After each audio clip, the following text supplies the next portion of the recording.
मित्रों, हिंदू धर्म में 16 संस्कारों का वर्णन मिलता है। इन्हीं में से एक है अंतिम संस्कार।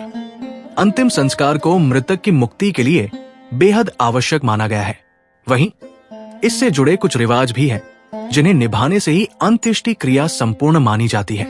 ऐसा ही एक रिवाज है शव जलाते समय मृतक के सिर पर डंडा मारने का। सिर पर डंडा मारने की क्रिया को कपाल क्रिया कहा जाता है।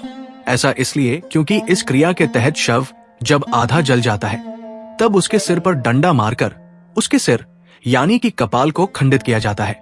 ये क्रिया को करने से मृतक के सिर में एक गड्ढा हो जाता है। इस गड्ढे में घी डाला जाता है ताकि अग्नि इस हिस्से को पूरी तरह से जला सके। घी डालने के बाद मृतक का कपाल अलग से अग्नि में भयंकर रूप से जलने लगता है। शास्त्रों में कपाल क्रिया करने के पीछे के 3 कारण बताए गए हैं। पहला कारण यह है कि सिर वाला हिस्सा ठोस होता है।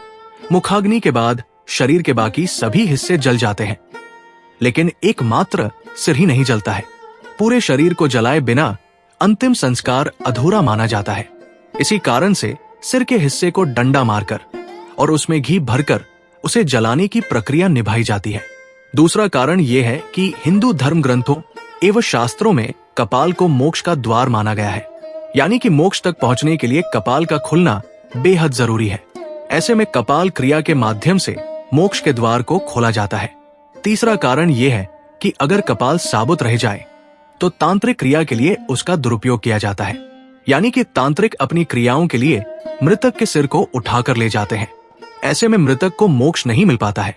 इसी कारण से न सिर्फ सिर पर डंडा मारने की परंपरा है, बल्कि शव पूरा जलने के बाद ही परिजनों के घर लौटने की प्रथा भी है।